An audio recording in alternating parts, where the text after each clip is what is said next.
So this tour has been triggered by the fact that Mahakam Hulu and East Kalimantan province are the focus for the first forest and climate program that's globally financed at large scale. The world is now committing funds to protect very large areas of rainforest across the planet. Indonesia is the world's second largest rainforest country, and they've chosen East Kalimantan as one of their key focus areas. So they're putting together a plan for a $100 million program that will protect the rainforest and improve the livelihoods of communities and provide a number of other benefits, as well as reducing carbon emissions that cause climate change. That's in development at the moment. The government of Mahakam Hulu have decided to use this as an opportunity to green their entire planning system, and so the tour to the Central Europe was to look at different aspects of green planning. Pada kesempatan ini kami berkunjung ke Eropa Timur, yaitu di Austria. Mahakam Hulu itu sangat penting karena satu, letak Mahakam Hulu itu ada di pusat Kalimantan. Nah, kemudian dikelilingi oleh hutan yang lebat yang disebut dengan Heart of Borneo.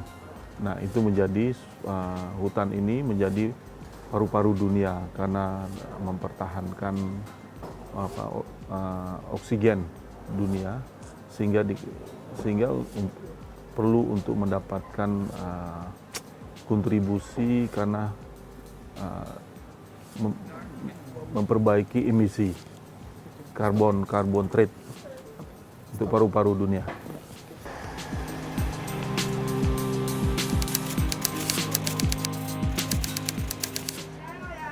So everyone was astonished by the Zotter chocolate factory. It's a very impressive factory producing chocolates, but also a very good tourism draw card. We were also very surprised to be hosted for an hour by the owner of the factory, who's a celebrity in Austria, Mr. Zotter. And the offer was made very clearly to the Mahakam Hulu team that if they can have their cocoa production certified, Zotter would buy it. We work only with organic and fair trade certified cocoa. How many kilos? For the first time we need 1-2 kilos. 1 or 2. For the first we can taste, we cut it and make a small roasting tap. The next step is we talk about the certification and so. Right. The next step is we buy 5 tons for a big process, for a bigger process, Yeah. So, and when this process is ready, so we make this next step for 10 tons and so. Ya. Nah, kemudian yang bisa kita kerjasamakan seperti yang tadi itu. Mereka kan untuk bisa nembus pasar ke mereka ini harus ada sertifikat tadi. Nah, ini yang perlu kita dorong. Artinya petani kita sana, kita harus latih juga mereka teknologi bagaimana memproduksi biji coklat yang baik, mempertahankan yang ada. Nah, itu yang supaya bisa ke arah mendapat sertifikat tadi.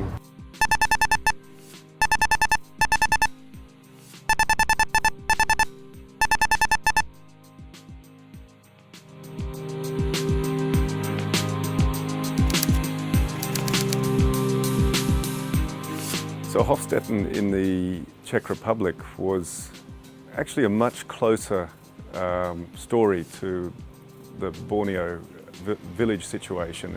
Hofstetten is a small village that ran into some very serious economic problems a few years ago. A lot of the young people were leaving. So what they did was commit themselves to a truly ecological village. They wanted to reduce or create sustainable energy, produce ecologically certified products, and clean up their waste system. We aim on nature protection and climate protection as well. Hostettin is a very small village. It's a village of 250 people. I think the wastewater settlement pond that we saw at the very start of the tour is one of the more interesting aspects for Mahakam Hulu because they are just starting their district, they're looking to build their infrastructure, and at the moment they, I think, are struggling with wastewater treatment options, what path to take. There's sort of the conventional path with conventional cement infrastructure, whereas here at Hostetten we've seen that for the same costs you can do natural settlement ponds relying on reed and the bacteria that feed at the roots on the waste. The advantage of this type of cleaning the water is that it looks nice in the landscape. The water is under the surface, so you can't see it and you can't smell it. And the operational costs are very low, so even such a small village can afford to have such a treatment plant, because the only thing you need to do every year is to cut the grass.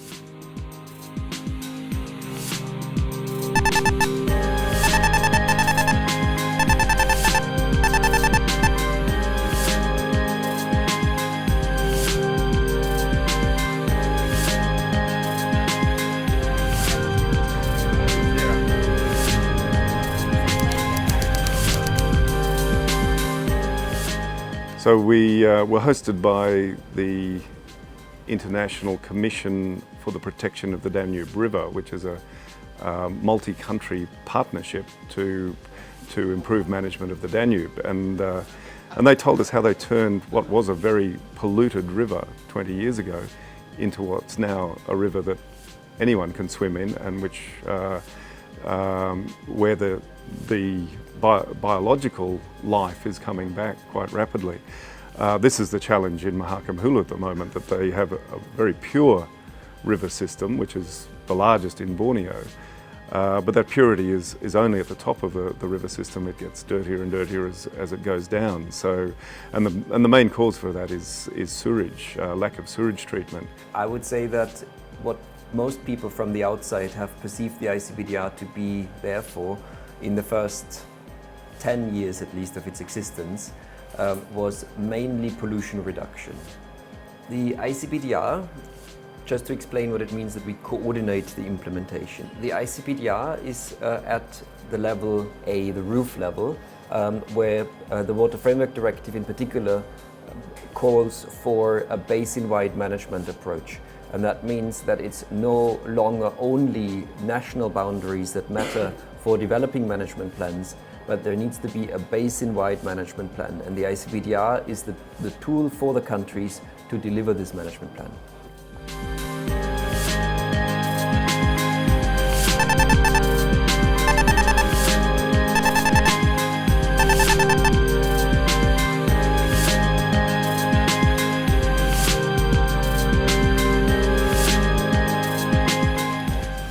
I'm envision actually the Mahakam Hulu improve their development, especially the local livelihoods, improve their education, healthcare.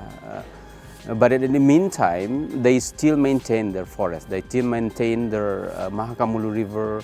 They still maintain the Irrawaddy dolphin as well as the Sumatran rhino that just discovered that 2 years ago. Kedepannya kita mengharapkan Mahakam Hulu itu dikelola dengan ekonomi hijau berkelanjutan, tapi di mana masyarakatnya juga bisa mengelola sehingga mereka juga dapat mengambil bagian dan mempertahankan lingkungan yang ada di Kabupaten Mahakam Hulu.